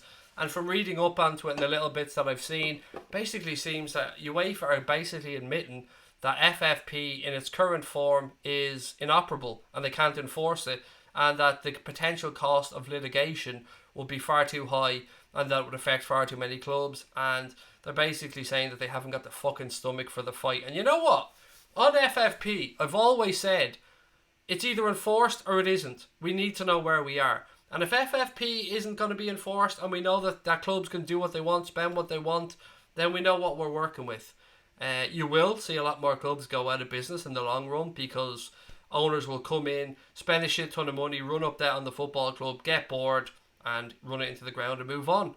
But as a whole, I've always said if nothing's brought against Manchester City, then nothing's brought against Manchester City. But yeah, I mean, I'm happier one way or another. They either fucking kill off FFP or they actually enforce it. And it doesn't look like that they're willing to enforce it, that they have the means to enforce it, or that they think that they can afford to enforce it because of the cost of litigation. So if we all know where we stand, then we know that, clubs can do what they want with regards to FFP. And I'd rather that than have this pretense that there's these rules in place that clubs are just skirting around, because there is no doubt in my mind that Manchester City broke the rules of FFP. There is no doubt in my mind that Paris Saint-Germain broke the rules of FFP. But what we've always seen is that UEFA haven't been able to enforce those rules, and it's probably better for me if we just fuck the whole FFP thing in the bin. If we're not going to be able to enforce it, then what's the point of it? Connor said Liverpool bought the house Klopp is living in, which now means he's living rent-free in his home and in Pep Guardiola's head. So they bought the gaff off Brendan Rodgers, did they? Because it was Rodgers' house that Klopp was living in. Nice one for the club for buying it. Well in. I've seen a lot of rival fans using that insult, Craig. Very original, Liverpool. I don't know what insult you mean. The Revenite, mate, sorry, unless I've missed something. Dulan says, now I see that the caller was a Leicester City fan. Sorry, it's alright, mate. We were only taking the piss. No harm was meant from our side, buddy. Yeah, that's just my nature. So I hope you didn't take anything seriously from it. But yeah, sorry if I came across harsh. Ethan said each team should be able to choose one ref that doesn't touch any of their games over the course of the season. Oh, can you imagine? Do you know what though? I said before the Manchester City game that I was glad Michael Oliver got the game, because I genuinely believe he's the best referee in the Premier League, and I think he showed that the way he handled that game. Chris Mann said enough reports have gone into the FA about bad refereeing this season. So far, it's triple the normal level, so they've got to look at it quickly and let's see what happens. I mean, Mike Riley, who, as I said, is the head of the Referees Association, have basically come out and said that the level of decisions that have been made correctly because of VAR has gone up. So I suppose they're trying to argue that it's been a success. Stewie said, you're 100% right, Craig. Look at all the lives and Sky Sports commentaries. Goal, then hold on, we're going to VAR. 90% of the goals that are scored. Every single goal Stewie made that's scored in the Premier League is checked by VAR. Every single one of them. Sometimes, nothing's going to happen. Let's look at the Fabinho one. For that, I thought, there's no way they're going to check anything on this because it was an absolute belter. The ball had come out from the goalkeeper to Fabinho. He struck it, no chance of offside.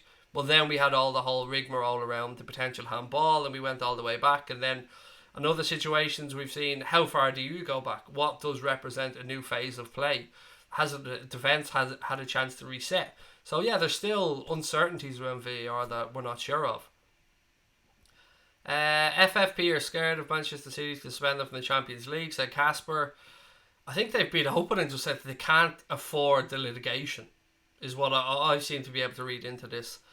Cormac Stadu said, have you heard United are favourites for Haaland? I did see that, Cormac. Yep, I definitely did see that earlier on. Why on earth? I don't fucking know. I mean, why would you want to go to Manchester United with the state they're in if you are Haaland? I don't know. But yeah, I have seen that headline that said they're favourites, so I can't deny that. How are you going to watch the Palace game, big man Steve? I'll have to be a bit creative, mate, put it that way. It's not on television. It's not on television in Ireland.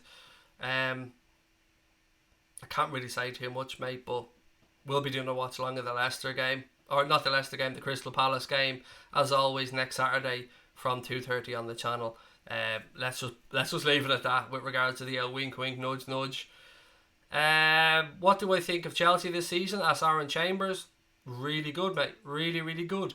Said at the start of the season when they got hammered by United and when we played in the Super Cup that there was something about that Chelsea team and that I believe that they would go on and get better as the season goes on. The young players are playing really well for Frank Lampard. He's doing a good job as manager and I think they'll get top four. So yeah, I'm not a huge fan of Chelsea per se, but I've got to give them credit where it's due. They're doing really well. Lampard's doing a good job on those young players, including Christian Pulisic, who's now starting to show his worth. Yeah, they're doing well. Credit where it's due. Shay said, where do you think Sancho will go? It's interesting because United have been known to be interested in Sancho, but again, if you're him, you look at United, is it the right move for him? I would say no. The likes of Barcelona and Real Madrid, they don't have the money to be going after Jadon Sancho. So that leaves you with the likes of Liverpool, yeah, possible destination. Manchester City, would he have any interest in going back to a club that he left because he wasn't getting game time already? Probably not. And I don't really think there are many other clubs around that could afford him. So, yeah, it's tricky. I think there is a genuine possibility he could end up at Liverpool. Just the money we spoke about earlier on that was being quoted is 140 million euro, which, in my opinion, it's too high. But I think there is a possibility. Oksana said, for Salah's possible offside, VAR went fairly quickly. Yeah, no, it did. In credit to that one. They looked at it 2 or 3 times, I think, and then realised that he was onside. So yeah, no, credit there. 22 seconds from goal to handball, or from handball to goal, said Dean. What else we got? Ole Gunnar knows the player from his previous position. Yes, I know that with Haaland. He had him at Molde. Wasn't that the club that he managed at? But that shouldn't really be a fucking positive, mate, because Solskjaer is a shite manager. United are up shit creek. And even if he'd worked with him, I wouldn't look at it as a good option for me if I was Haaland. How long will the stream go on for? Another 5 or 10 minutes, mate, and I'm going to bring it to a close. Do you think the Reds will go unbeaten, said Paul Dunning? No, I don't, mate. If we've 7 or 8 games to go when we're still having this conversation, maybe, but until then, mate, I don't think there's any point in discussing it. I'd rather just talk about the fact that I want us to go and win the league. I'd rather we won the league. I don't give a shit if we do it unbeaten or not. It's just about winning the league for me. It is. 30 years is too long. Professor Love for Me said Jose's comments on Chelsea were interesting. He has worries for the big matches. Tom Boland said AA have their own TV satellites now with all the YouTube money. I'd love to know where this YouTube money is, mate, because as you can see, we don't have ads turned on. We don't have sponsors. We're not selling shit. We don't bring in fucking YouTube money, mate. I mean, I think this month we'll probably make 70 quid from the channel, from Super Chats maybe over the course of the month. So yeah, there is no YouTube money, mate. Definitely not even covering costs, but we don't give a fuck about that. As we said, we don't care about money on the channel. It's about getting people to have a chat about Liverpool, getting to meet Reds from around the world, and hitting that subscribe button. And you know what, ladies and gents? If you haven't subscribed but you have enjoyed tonight's stream, please do hit that subscribe button. We're on the road to 30k. I'd love to get there before the end of this year, so before the end of 2019, but we can only do so with your help. So as I said, if you are enjoying it, please do hit that subscribe button. Give us a thumbs up and don't forget to turn those notifications on as well. God, I'm getting lackadaisical in my old age, haven't I? I used to be shouting for those subscribers every 10 minutes, and I think that's the first time I've mentioned it on the stream. Also as well, we had Anthony on, Leicester City FC Boya earlier on. Please make sure you go over and give him a subscription as well. And of course, Connor Nibbler, aka the Cop Council. If you haven't seen, I went and did a video with Connor yesterday. That's up on his channel. Please do go and check it out if you have the time, and make sure to subscribe to him. And finally, before I get into the last few minutes of the stream, we spoke earlier on about domestic butler Carl, who is a massive friend and supporter of the channel, who is shaving his head in aid of Macmillan Cancer Research. If you have any, if you've got a few quid lying around that you feel you could give to charity, there is a link in the stream description as well that you can donate directly to what domestic butler and Carl is doing for Macmillan Cancer Research. Right, what else have we got? If this is rude, but how old am I? 38 PJ, mate. No, nothing's out of bounds, mate. You can ask me anything on here. If I don't want to give you the answer, I won't do it, mate. But all questions, work away. Yeah, I'm 38. I turned 38 in September. I think, personally, I think I'm a young looking 38, if I'm being honest. But I'm going to be biased, haven't I, towards myself. Shay Smith at Upper Pool. How are you, mate? Welcome in. Great to have you with us. Let me just check my notes, because there's nothing I hate more than finishing a stream and knowing that I've forgotten to talk about something. Oh yes, Napoli. Somebody mentioned that earlier on. There was some more stuff around Napoli. So after an apparent fallout between many Napoli players and the owner, De Laurentiis, it's believed that he's willing to sanction the sale of some of their stars in the winter window. With that in mind, many of their players have refused to attend the training camp organised by the owner, and links have appeared to Liverpool for Lorenzo Insigne again. Now, this seems to me to be the third window in a row that we've been linked to Insigne.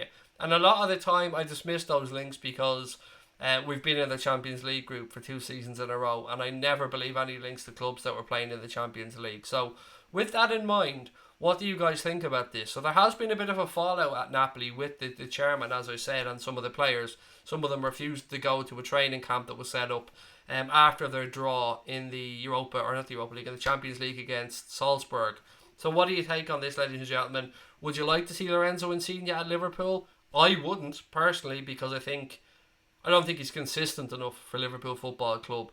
And I think it would cost him much money, and I think there's better value out there. But that's just my take on it. I did say I had something else to talk about, and I would have forgotten about it if I didn't check my notes. So what are your thoughts on that? And while you guys are putting in those comments, BT have won the rights battle to secure the Champions League games up until the end of the 2024 season. We spoke about this the other night on the stream. It was believed that they were going to win it, or they were going to have no challengers really for it. But then at the last minute it appeared that Sky, ITV and Amazon were potential challengers to BT, but they've got those rights sorted out. So BT will be continuing to show Champions League games up until the end of the 2024 season. Now, back to the Napoli stuff. Napoli's madness right now, said Aidan Andrews. No thanks to Insigne, says Shay Trainer. Somebody else pointed out that Mark's doing a charity stream tomorrow, and I wish him every success with that as well. Mark's a really good guy, and again, he's doing it for a good cause. Insigne, quality player, bring him in, said Casper. Who would I like Liverpool to buy in the next transfer window? I don't think we're going to do that in January, personally, mate, but Werner, Sancho, Mbappe, Haaland, Havertz. Who else have been linked with that I like the look of? There's going to be a few players as well who we like. Oh, more. Do you remember that guy? A guy from the Turkish league who was talked about as a long-term Lallana replacement. Then you've got that guy Tonali as well who we spoke about. Fullbacks. I mean, I don't know, mate, is the honest answer. But I've said all along, with that potential night deal coming and the money that Liverpool have saved by not doing much business in the summer, I do expect us to go and spend a few quid next summer. But who that might be would be complete guesswork, mate. And I won't come on and tell you lies. I genuinely don't know. How would you feel if Rodgers took over from Klopp? I don't like going backwards, so I don't like revisiting, so I don't like players coming back to clubs, I don't like managers coming back to clubs. So for that reason, I would say no. I think he will have a very successful managerial career. He's doing really well at Leicester. Just it would be a no for me from coming back to Liverpool. But I've nothing against Brendan Rodgers whatsoever. PJ Ladd said you're a young looking 38-year-old. Thank you, mate. I'll take that. I definitely should take that. Big Man Steve said should go back to ITV. Yeah, it is. To me, it's a bit silly that there is no terrestrial showing of Champions League football. I believe in the UK.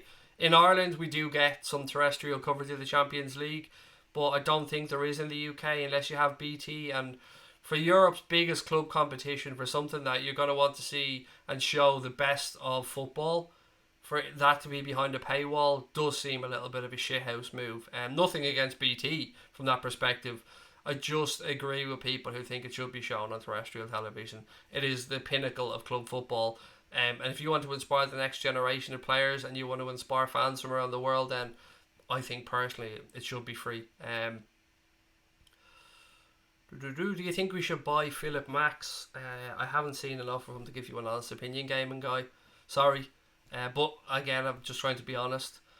Apparently Napoli are willing to sell Koulibaly, said Casper. Yeah, as I said to you earlier on, mate, De Laurentiis, the owner or the chairman, seems a bit pissed off at the minute and looking to do a bit of a revamp. So I think maybe the big players at Napoli could be open to be sold. I remember Carlo Ancelotti saying when he came in that if Koulibaly was sold, he'd walk. Now, whether he still stands to that, I don't know. You're young and always will be young, said Shay. Yeah, I think as men, and I can only speak because I am a man, so I can't speak on behalf of women, but I don't think us men ever grow up. I think inside we always have that little 10-year-old excited child inside us. No matter what age you get to, I think as men, we're all going to make stupid, irrational decisions and act like kids from time to time. You know what? I never want to lose that. I never want to lose that. I never want to lose that youthful exuberance. What channel is the Champions League on in Ireland? It's on Virgin Media, which is basically used to be TV3, mate. I think they still show it on RTE2 as well. Kyle Davies said, I don't want any big names. Sign young promised lads with potential and develop them. Superstars will unsettle the dressing room. Don't worry if the Labour Party comes in, everybody will get free BT Wi-Fi. Have I heard the Xhaka to Newcastle rumours? Yes, I have. Yeah, there could be something to that, you know. I don't rate Xhaka as a footballer, if I'm being really honest about it, but yeah, he does. Hasn't he got an international teammate that's playing at Newcastle? So yeah, there could be something to that. It doesn't look like he's going to be playing for Arsenal for much longer. He's been stripped of the captaincy, as we know. It was given to Aubameyang. What position? Petition? What's a petition? That was my bad, PJ. What position did you play when you played football? I was a goalkeeper, mate. I was a goalkeeper. Sports on TV in the UK is a joke, said Aidan Andrews. My bad, I just tuned in. How much is Sancho priced at again? The price that was mentioned, mate, in the articles I were reading was 140 million euro, and they were saying that Dortmund believe that he's worth more than Dembele because they believe he's a better player. Craig, take the weekend off since there's no footy. I am. Again, just to reiterate to everybody, this will be the last stream until Monday because I can't get rid of this head cold and I want to rest up for a few days. That and the fact that there is no Premier League football on, I'll take a few days off. That being said, though, there is still a lot of content that you guys can check out. I was over on the Cop Council doing a show with Connor over there. We talked for about an hour, so you can check that one out. There's some videos on the channel you guys mightn't have seen before if you want to go right back. I did an interview with Jamie Webster in May, just before Liverpool played in the Champions League final. That's up on the channel as well, and a few other bits and pieces if you want to just look back over if you're new to the channel. And there's some reaction videos as well one that keeps getting mentioned, that keeps going up, of course, is the Barcelona game. There's almost daily new comments on that, even though it's up there, 6 months or something. Their owner was mad as they were performing badly, and the players had to stay in the camp for a week without leaving, and none went, so the owner is pissed off and wants to sell the club. Yeah, they were. There's a bit of an unsettling vibe at Napoli actually since last year, since we were put in their Champions League group and they were pissed off that we were in the third group of seeded teams. But oh well, I don't know what to say, mate. It's a Napoli problem, thank God, not a Liverpool one. Big man Steve said, I don't think Amazon should show football games. They don't in Ireland, mate. I know Amazon is showing games over Christmas in the UK, but that doesn't again apply to Ireland, thank God. Goalkeeper at a high level, no less, said Tom Boland. Hey, I'm not the one that keeps bringing that up, mate. I think I said that when the channel started because I kept getting asked the same question. But yes, I was a goalkeeper, and yeah, I played at a fairly high youth level. But like, you know, it came to the point where I was 16 where it was pretty obvious that I wasn't going to be good enough. So yeah, drinking cigarettes and girls like most people. How much will Haaland cost? 80 million is a figure, Shay, that I've seen thrown around, but I don't know if that's true or not. AFTV said Xhaka should join Liverpool. Fuck off, I don't want them. AFTV can keep their shitty Xhaka opinions to themselves and just carry on booing their own fucking player, because I don't want Xhaka at Liverpool. He's shy. Phone's gonna die. Love you, Craig Reds and Connor. Thank you, PJ, mate. Really appreciate you being on, and buddy, have a wonderful weekend. Right, look, ladies and gentlemen, I'm going to call it a night. Thank you so much to everybody that tuned in. Thank you to Anthony, aka Leicester City FC Boya, who was on for a chat earlier on. I really enjoyed catching up with him, as I said. If you can do a couple of things for me tonight before you head off, make sure you're subscribed to the channel. Go over and subscribe to Boya. Go and subscribe to the Cop Council. And check out that link below for the charity stuff that Carl is doing for Macmillan Cancer Research. Other than that, ladies and gentlemen, I hope you have a wonderful weekend. Thank you so much, as always, for tuning in and giving me your time. I was going to say I'm apologising. I want to apologise for the fact that I won't be able to stream for the next couple of days. I'm just too unwell, and I need to shift this damn head cold. So with it being the international break, why not? And look, as always, ladies and gentlemen, love to your families, to each and every one of you. And I'll chat to you wonderful people on Monday. Have a lovely weekend.